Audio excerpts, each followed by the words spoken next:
My guests now are Gail Cruikshank, Talent Director at Greater St. Cloud Development Corporation, and June Rausch, HR Generalist and Well-Being Coordinator at Coldspring. Thank you both for joining me this morning. I appreciate it. Good morning. Good morning.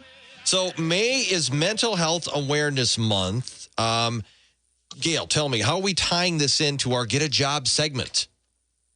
Absolutely, Jay. And I wanted to take a minute just to kind of align the thoughts here. And why do we talk about it in relation to Get a Job? Because this is one of those things that makes you that employer of choice. You and I talk about that a lot on our shows. And again, for your employees to know that you care about them and that you are concerned about their personal well-being puts another tool in your toolbox to say that, hey, my employees want to work for me because they know I'm taking good care of me. So right now, there's a community collaborative going on of a number of companies that are doing a variety of things to really heighten the awareness of mental health. Because as we all know, this has really become quite a spotlight item as we have gone through the pandemic.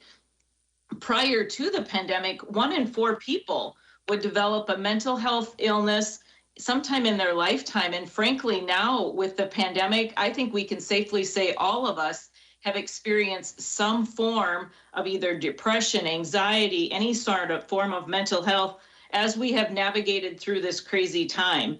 And the last stat I wanted to share was truly there are more workdays lost due to stress, depression, and anxiety than any other illness.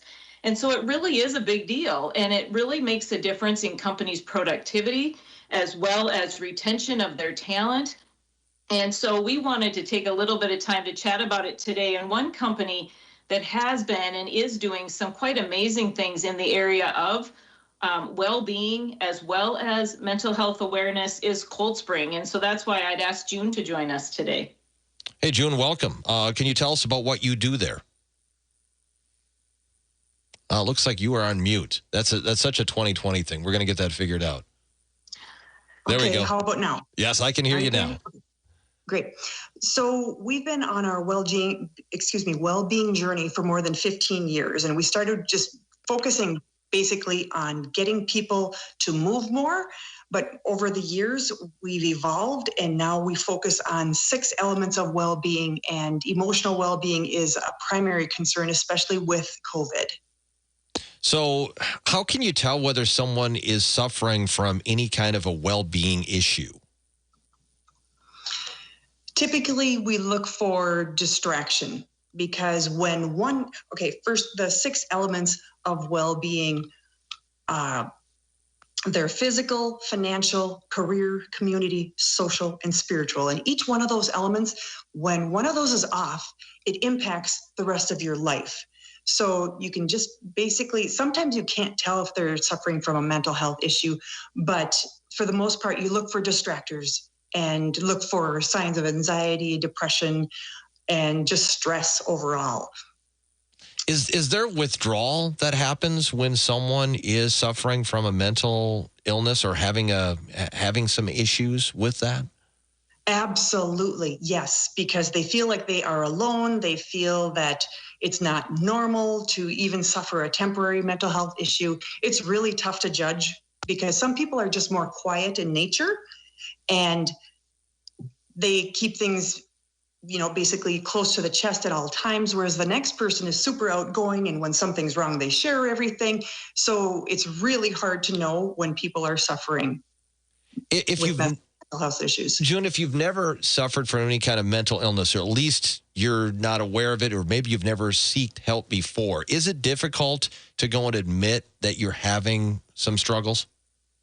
That's typically the biggest detriment to getting help, that admitting that you need help. So it's a very big step for somebody to reach out and ask for help. And that's why we try to foster an environment where people are okay with that and making it okay to have issues and making it okay to get help. So you need time away from work to deal with it. That's okay, as long as you're dealing with it. We want healthy employees that feel that they will not have any kind of negative impact whatsoever if they do reach out for help. When someone asks for help, what will happen next? in most cases? Typically, we offer them our employee assistance program. And then if they reach out for more, we have a directory of mental health providers in the area. We can't force them to go, and we don't want to be in that position, but we provide lots of resources for them. And our employee assistance program has no reporting back to us. So we have no idea of how often they call or what they talk about, et cetera. So there's a lot of confidentiality, which gives people more confidence in reaching out to that employee assistance program. Is there still a stigma with mental illness or asking for help that makes people hesitant? Absolutely. And that's one of the points of this Make It Okay campaign, is to reduce that stigma and make it okay to reach out for help. Because especially with COVID, almost everybody in the world has dealt with a bad day. You know, just wearing masks, the isolation, all those things, especially if you already had mental health issues, that extra isolation didn't help you at all. And it's hurt a lot of, people that were doing okay and were never experienced the mental health issues before, especially, for example, graduating seniors. They were cheated pretty much out of graduation, out of prom, all those things. So they started out on a really rough course into their future, and then they go to college and it's online learning. So they're isolated again and isolated in their dorm rooms and things. So yes, we've seen an increase, and boy, it's tough out there. Has it affected young people even more? Because of when you're young, you want to be social, you want to go and meet new people, and that was just not an option for so many people for such a long stretch. Yes, it definitely has. And the thing is, life was good for your average young person. The economy was good, and all of a sudden this COVID thing, this pandemic, they call it a COVID thing, but it comes out and it just disrupts their life. They can't go to school. They can't get together with their friends. They can't go out socially. It's isolation, isolation, isolation. And it really hit them hard. And yes, they can still text and visit their phones with media, but it just stopped that interaction. June, I think it's affected really all age groups as well. I mean, June's absolutely right. I think it's hit harder on that young group, but all of us, no matter what age we are. I mean, now look at us, we're working remotely instead of being in an interactive setting in a workplace. And so even if people don't want to admit publicly that they have issue, employers need to have resources available that employee can utilize, whatever makes sense for them. And so I just encourage every employer to have some sort of avenue, whatever makes most sense for you. I mean, Coldspring has a very established program. There are a number of other employers in the community that have different ones too. But again, it's all different based on what you feel your employees need. But I guess the biggest message is make sure we're doing something. Every employer should be doing something to provide resources and avenues to help your employees reach out should they need that. June, if somebody were to say, how does talking about this help?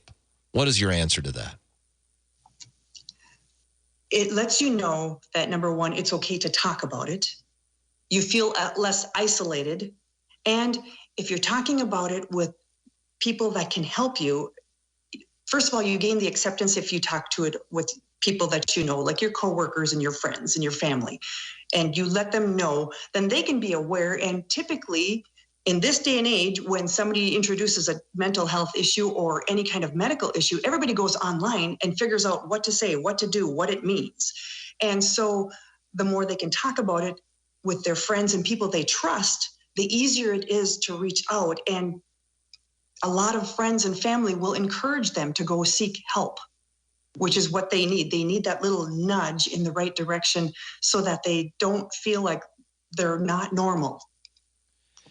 Gail, you were talking about employers and the responsibility and things that they can do to try to encourage individuals to go and seek help if that is something that they choose to do. Is this the kind of thing that employees probably know that they have this available to them, but a reminder is always a good idea, especially in the month of May? Yes, absolutely. And again, we all know that you get an employee handbook when somebody starts, and it probably has pages and pages of benefits that an employer offers. But the key is employers need to keep putting that front and forward, taking some things and putting on their bulletin boards or giving them handouts throughout, the year on certain topics, because let's be honest, people don't go read their employee handbook very often. So if it wasn't an issue when they started working with that employer, they might have forgot that this benefit exists. So again, if you can highlight it, especially with May being Mental Health Awareness Month, to again heighten that awareness that you do have these resources available for your employees should they need them or know of someone that does. And again, finding that welcoming environment so your employees feel comfortable, if it's something on site, if it's an outside resource, whatever it might be, just to make sure they have that avenue to be able to talk. And one of the things I wanted to highlight is, again, our community is really making awareness about this Make It Okay campaign that is happening in the month of May. And so we're offering a series of free virtual 1-hour sessions that anybody can register to join. If you are an employee, an employer, anybody in the community, we'll put the link within the podcast, but it is simply, there's 2 of them in May, there's 2 of them in June, and it just really helps, again, talk about the mental health stigma. You talked about what to ask when you listen to somebody, what you should say, what you should not say, just, again, where the resources are for these employees that might need some support. So I will give you the link. It's just healthpartners.com/about/classes-events. And then you're going to search for Make It Okay in Greater St. Cloud. So again, we'll put that within the podcast that sits within WJON, but also within our GSDC website. And if anybody should have any questions, they certainly can reach out to me directly, and I'd be glad to get them more information or the link again. Okay. Thank you both very much for joining me today. I appreciate it. Gail, we'll talk to you again in about a month. June, thanks, and have a great day. All right. Thanks, Jay. That's Gail Cruikshank. She is the Talent Director for the Greater St. Cloud Development Corporation. June Rausch, HR Generalist and Well-Being Coordinator at Coldspring. And we'll have this in podcast form available to you a little bit later on this morning. Just go to WJON.com if you're looking for that link that Gail just talked about. We'll have that available to you.